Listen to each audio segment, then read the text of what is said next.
इस वेले दी वड्डी खबर खेती कानून बिलों नूं लै के सामने आ रही है। खेती कानून बिल लोक सभा दे विच कीते गए रद्द। तुसीं देख रहे हो ऑन एयर ते मैं कमलजीत सिद्धू। दस दईए कि संसद का सरद रुੱਤ का इजलास अज शुरू हो चुक्या है। इस दे विच अज उम्मीदां कीतियां जा रही सी जिस तरीके नाल कि मोदी सरकार ने ऐलान किया सी कि इस इजलास दे विच खेती कानून बिल जिहड़े ने वो रद्द किए जाणगे। तो अज इसे दे बारे ही जो हुण तक किसान जथेबंदियां भी सोच रही सन कि केंद्र सरकार जिस तरीके नाल ऐलान किया है कि ये बिल रद्द करे, तो इस वेले दी वड्डी खबर इस नूं लैके आ रही है कि लोक सभा दे विच इस बिल नूं रद्द कर दिता गया है। इस बिल नूं वार-वार जिहड़ी मंग उठाई जा रही सी, लगातार एक साल तो दिल्ली के बार्डरां उत्ते किसान जथेबंदियां डटियां होईयां ने, तो अज उन्हां दे इस संघर्ष नूं फल लग्या आ। पहली जंग जित्ती गई है तो बिल जिहड़े ने मोदी हुकूमत नूं अज रद्द करने पए ने। इस समय लोक सभा दे विच इन्हां दे उपर मोहर लगा दी गई है। जल्दी ही राज सभा दे विच भी इस नूं रद्द करन दे उत्ते मोहर लगाई जाएगी।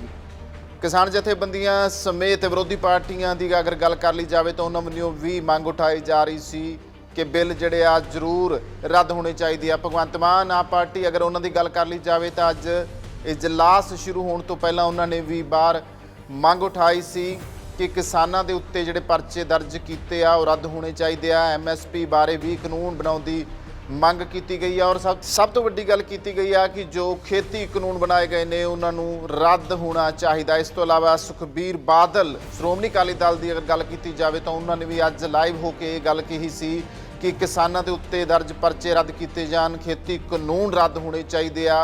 नाल ही उन्होंने मंग उठाई सी कि किसानों के परिवारों को मुआवजा भी मिलना चाहिए।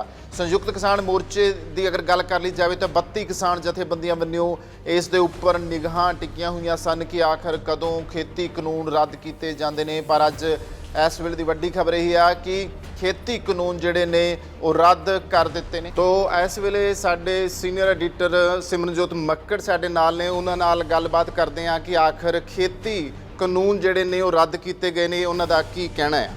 जी मक्कड़ साहब। देखो कमलजीत, खेती कानून रद्द होने प्रधानमंत्री ने जिस दिन ऐलान करता सी, जिस दिन कैबिनेट ने अप्रूव करता सी, समझ आ गई सी। पर तुसीं देखो कि जिहड़ी डिक्टेटरशिप की गल हमेशा हुंदी आई है, ਜਦੋਂ कानून लैके ਜਦੋਂ कानून रद्द कीते, सरकार आखिर कानूनां दे उत्ते बहस करन तो डरदी क्यों है? ਜਦੋਂ सरकार कानून लैके आई सी, सरकार उदों भी बहस नहीं कर रही सी, अज रद्द कर रही है तो सरकार उदों भी इहदे ते बहस नहीं कर रही जी। लोकतंत्र का मतलब की है? पार्लीमेंट है, साडी सदन हमेशा चलती आई है। जो कोई बिल आउंदा है या किसी बिल नूं रद्द करना है तो उहदे ते चर्चा जरूर हुंदी है। जी जी। अज पूरे देश नूं इह पता लगना चाहिदा सीगा कि जिहड़ा एक विंडो दे विचों कानून लिआंदे गए करोना दे विच और उस तो बाद एडे वड्डे एजीटेशन दे प्रैशर हेठ आ के सरकार ने गलती मन्नी, प्रधानमंत्री ने माफी मंगी ते उस माफी तो बाद जदों रद्द होया तां अज इह भी लोकां दे सामणे, चाहे ओपोजिशन के जरिए ते चाहे सत्ता धिर बहस दे विच पैंदी, दसदे उत्थे बैठ के कि दरअसल तुसीं कीता की सीगा और ये कानून रद्द करन लई तुहानूं मजबूर क्यों होना पिया।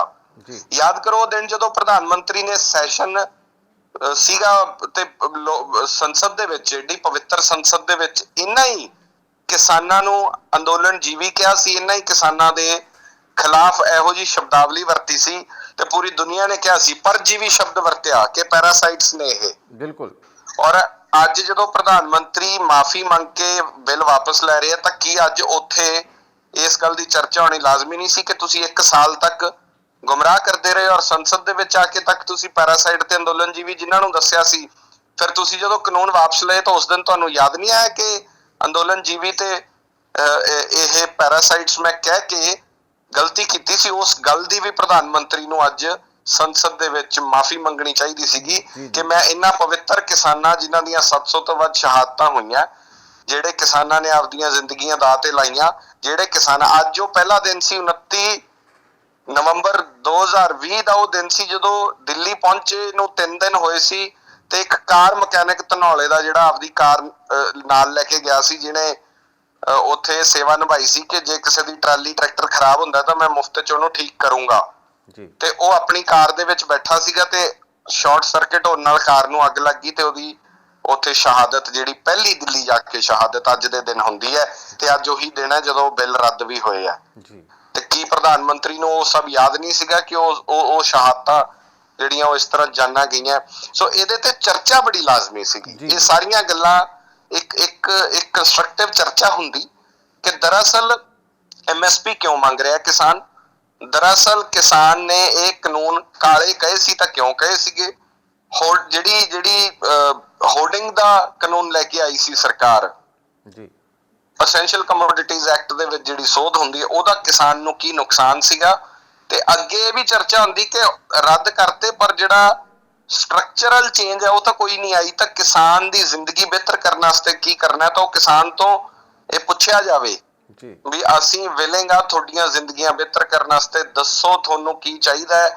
ਰਾਜੇਵਾਲ ਵਰਗੇ, ਡੱਲੇਵਾਲ ਵਰਗੇ, ਦਰਸ਼ਨਪਾਲ ਵਰਗੇ ਸਿਆਣਿਆਂ ਨੂੰ ਬਿਠਾਇਆ ਜਾਵੇ। ਬਹੁਤ ਸਿਆਣੇ ਸਾਡੇ ਕੋਲੇ ਪੰਜਾਬ ਦੇ ਵਿੱਚ ਐਗਰੀਕਲਚਰ ਐਕਸਪਰਟ ਬੈਠੇ ਨੇ, ਉਹਨਾਂ ਦੀ ਰਾਏ ਲਈ ਜਾਵੇ। ਸਾਡੇ ਕੋਲੇ ਬਹੁਤ ਚੰਗੇ ਇਕਨੋਮਿਸਟ ਬੈਠੇ ਨੇ, ਉਹਨਾਂ ਦੀ ਰਾਏ ਲਈ ਜਾਵੇ ਕਿ ਅਸੀਂ ਖੇਤੀ ਵਿਭਿੰਨਤਾ ਦੇ ਵੱਲ ਕਿਵੇਂ ਜਾਣਾ ਹੈ, ਫਸਲੀ ਚੱਕਰ ਤੋਂ ਕਿਵੇਂ ਨਿਕਲਣਾ ਹੈ, ਪੰਜਾਬ ਤੇ ਨਾਰਥ ਇੰਡੀਆ ਨੂੰ ਕਿਵੇਂ ਇਸ ਦਿੱਕਤ ਚੋਂ ਕੱਢਣਾ ਹੈ, ਪਰਾਲੀ ਦੀ ਸਮੱਸਿਆ ਦਾ ਹੱਲ ਕਿਵੇਂ ਕਰਨਾ ਹੈ, ਇਨਪੁਟ ਕਾਸਟ ਕਿਵੇਂ ਘਟਾਣੀ ਹੈ, ਇਨਪੁਟ ਕਾਸਟ ਘਟਣ ਦੇ ਨਾਲ ਕਿਸਾਨ ਨੂੰ ਬੈਨੀਫਿਟ ਕਿਵੇਂ ਦੇਣਾ ਹੈ, ਪੈਟਰੋਲ ਡੀਜ਼ਲ ਦੇ ਪ੍ਰਾਈਸਸ, ਐਗਰੀਕਲਚਰ ਦੀ ਇਨਫਲੇਸ਼ਨ ਜਿਹੜੀ ਇਕਵਿਪਮੈਂਟ ਤੇ ਆ ਰਹੀ ਹੈ ਉਹ ਕਿਵੇਂ ਕੰਟਰੋਲ 'ਚ ਲੈ ਕੇ ਆਣੀ ਹੈ। ਇਹ ਸਾਰੇ ਮੌਜੂਆਂ ਤੇ ਡਿਸਕਸ਼ਨ ਔਰ ਚਰਚਾ ਹੋਣੀ ਚਾਹੀਦੀ ਸੀ ਔਰ ਸਰਕਾਰ ਇਸ ਗੱਲ ਦਾ ਵੀ ਜਵਾਬ ਦਿੰਦੀ ਕਿ 1 ਸਾਲ ਤੱਕ ਜਿਹੜਾ ਇੱਕ ਨੈਰੇਟਿਵ ਸਿਰਜਿਆ ਗਿਆ ਕਿਸਾਨਾਂ ਦੇ ਖਿਲਾਫ, ਉਸ ਨੈਰੇਟਿਵ ਤੇ ਸਰਕਾਰ ਕੀ ਅੱਜ ਅਫਸੋਸ ਜ਼ਾਹਰ ਕਰਦੀ ਹੈ ਔਰ ਕੀ ਜਿਸ ਤਰ੍ਹਾਂ ਦਾ ਦੇਸ਼ ਭਰ ਦਾ ਨੈਸ਼ਨਲ ਮੀਡੀਆ ਜਿਵੇਂ ਇਹਨੂੰ ਪ੍ਰੈਜ਼ੈਂਟ ਕਰਦਾ ਰਿਹਾ, ਅੱਤਵਾਦੀ, ਖਾਲਿਸਤਾਨੀ, ਵਿਦੇਸ਼ੀ ਫੰਡਿੰਗ ਔਰ ਕਿੰਨੇ ਸੈਂਕੜੇ ਐਕਟਿਵਿਸਟਾਂ ਨੂੰ ਏਜੰਸੀਆਂ ਦੇ ਹਵਾਲੇ ਨਾਲ ਤੰਗ ਪਰੇਸ਼ਾਨ ਕੀਤਾ ਗਿਆ, ਉਹਨਾਂ ਨੂੰ ਦੁਖੀ ਕੀਤਾ ਗਿਆ, ਮੀਡੀਆ ਨੂੰ ਦੁਖੀ ਕੀਤਾ ਗਿਆ ਜਿਹੜਾ ਕਿਸਾਨਾਂ ਦੀ ਆਵਾਜ਼ ਚੁੱਕਦਾ ਸੀ,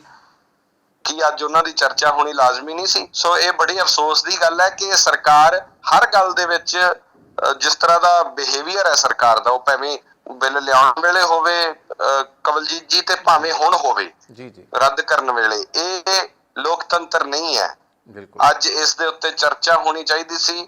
ਅੱਜ ਉਹਨਾਂ ਵੀ ਚਿਹਰਿਆਂ ਨੂੰ ਐਕਸਪੋਜ਼ ਕਰਨਾ ਚਾਹੀਦਾ ਸੀ ਜਿਹੜੇ ਪਹਿਲਾਂ ਕਹਿੰਦੇ ਰਹੇ ਬਿੱਲ ਹੈ, ਫਿਰ ਕਹਿੰਦੇ ਰਹੇ ਬਿੱਲ ਮਾੜੇ ਆ, ਜਿੱਧਰ ਨੂੰ ਵਾ ਗਈ ਉਧਰ ਨੂੰ ਤੁਰ ਗਏ ਔਰ ਉਹ ਸਾਰੇ ਐਕਸਪੋਜ਼ ਉੱਥੇ ਸੰਸਦ 'ਚ ਬੈਠ ਕੇ ਜਿਹੜੇ ਸਪੀਚਾਂ ਦਿੰਦੇ ਰਹੇ ਇਹਦੇ ਹੱਕ 'ਚ ਤੇ ਫਿਰ ਖਿਲਾਫ ਤੇ ਫਿਰ ਹੱਕ 'ਚ, ਉਹ ਵੀ ਐਕਸਪੋਜ਼ ਹੋਣੇ ਚਾਹੀਦੇ ਸੀ। ਸੋ ਮੈਨੂੰ ਲੱਗਦਾ ਹੈ ਕਿ ਸਰਕਾਰ ਨੇ ਇਹਦੇ ਤੇ ਚਰਚਾ ਨਾ ਕਰਕੇ ਇੱਕ ਵਾਰ ਫਿਰ ਇਹ ਸਬੂਤ ਦਿੱਤਾ ਕਿ ਸਰਕਾਰ ਇਸ ਗੱਲ ਲਈ ਤਿਆਰ ਹੀ ਨਹੀਂ ਹੈ। ਸਰਕਾਰ ਆਪਣੇ ਫੈਸਲਿਆਂ ਨੂੰ ਡਿਫੈਂਡ ਹੀ ਨਹੀਂ ਕਰ ਸਕਦੀ। ਜੀ ਬਿਲਕੁਲ।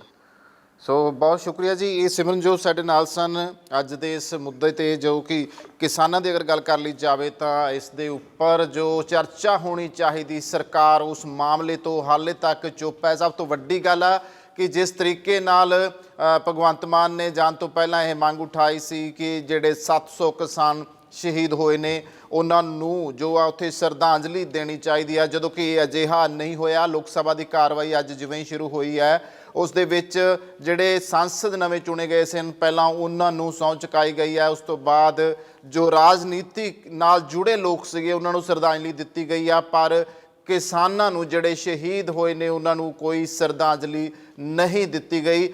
ਅੱਜ ਦੀ ਇਸ ਲੋਕ ਸਭਾ ਦੀ ਅਗਰ ਗੱਲ ਕੀਤੀ ਜਾਵੇ ਤਾਂ ਇਸ ਤੋਂ ਬਾਅਦ ਰਾਜ ਸਭਾ ਦੇ ਵਿੱਚ ਵੀ ਹੁਣ ਖੇਤੀ ਕਾਨੂੰਨ ਬਿੱਲ ਰੱਦ ਕਰਨ ਦੇ ਉੱਪਰ ਜੋ ਆ ਉੱਥੇ ਵੀ ਫੈਸਲਾ ਕੀਤਾ ਜਾਣਾ ਹੈ। ਫਿਲਹਾਲ ਸਰਕਾਰ ਨੇ ਇਸ ਮਾਮਲੇ ਤੇ ਨਹੀਂ ਸੋਚਿਆ। ਕਾਫੀ ਸਾਰੇ ਮੁੱਦੇ ਨੇ, ਪਹਿਲਾਂ ਵੀ ਸਰਕਾਰ ਨੇ ਬਿਨਾਂ ਸੋਚਿਆ ਸਮਝਿਆ ਖੇਤੀ ਕਾਨੂੰਨ ਜੋ ਸੀ ਉਹਨੂੰ ਲਾਗੂ ਕਰ ਦਿੱਤੇ ਸਨ। ਇਸੇ ਤਰ੍ਹਾਂ ਹੀ ਹੁਣ ਫਿਰ ਇੱਕ ਪਾਸੜ ਫੈਸਲਾ ਲਿਆ ਆ।